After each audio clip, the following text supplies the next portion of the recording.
এইটা আমার বাড়ির সেই পুরনো মৌসাম্বির গাছটা। যারা আমার আগের ভিডিওগুলি দেখেছেন, গতবারের ভিডিওগুলি দেখেছেন, গত বছরের ভিডিওর মধ্যে দেখানো হয়েছিল কী পরিমাণ মোসাম্বির এসছিল। তার তুলনায় এবার একটু কম এসেছে। আবহাওয়ার বিভিন্ন কারণ হতে পারে। এখন এই মোসাম্বিরগুলিকে বড় করার জন্য এবং মিষ্টতা আনার জন্য এবং সঠিক সময়ে হারভেস্ট করতে গেলে এখন থেকেই এটার মধ্যে কিছু খাবার প্রয়োগ করতে হবে। মোসাম্বির বা লেবু জাতীয় গাছের সবচেয়ে প্রিয় খাবার হলো জিঙ্ক, বোরন, ম্যাগনেসিয়াম বা অ্যাপসম সল্ট। তাছাড়াও আরও কিছু অনুখাদ্য যেটা আমরা মাইক্রোনিউট্রিয়েন্টস হিসাবে গাছের মধ্যে স্প্রে করতে পারি।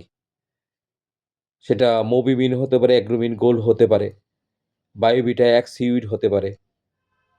তাছাড়া 10-15 দিন অন্তর অন্তর, এখন যেহেতু বর্ষা চলে এসছে, আমাদেরকে 10-15 দিন অন্তর অন্তর গাছের মধ্যে ফাঙ্গিসাইড ও পেস্টিসাইড স্প্রে করতে হবে।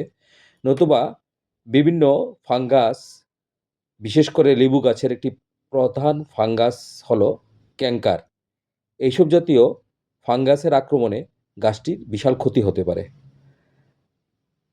তাই আজকে সকালবেলা আমি গাছের মধ্যে লিটারে 1 গ্রাম এই অনুপাতে জিঙ্ক স্প্রে করে দিলাম। কিছুদিন আগে ফাঙ্গিসাইড, পেস্টিসাইড দিয়েছিলাম, বোরন দিয়েছিলাম, অ্যাপসম সল্ট দিয়েছিলাম। তার জন্য আজকে আমি জিঙ্ক দিয়ে দিলাম।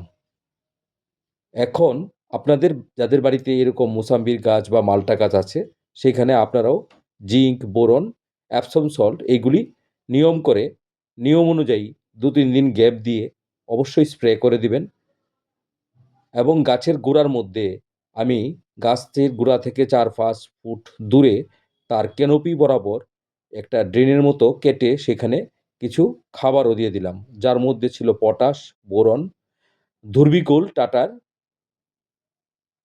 হিউমিক অ্যাসিড ইত্যাদি। এইভাবে যদি আমরা সঠিকভাবে পরিচর্যা করে নিই গাছগুলিকে এখন থেকে, তাহলে সঠিক সময়ে আমরা লেবু গাছ থেকে প্রচুর পরিমাণে লেবু পাবো এবং সেগুলির মিষ্টতাও অনেক বেড়ে যাবে। এই ছিল বন্ধুগণ আজকের প্রতিবেদন। যদি আপনাদের কাছে ভিডিওটা ভালো লাগে এবং তথ্য ভালো লাগে, অবশ্যই এটা লাইক দেবেন, শেয়ার করবেন এবং সাবস্ক্রাইব করে বেল আইকনটি অন করে এক নজরে ব্লগের পাশে থাকবেন।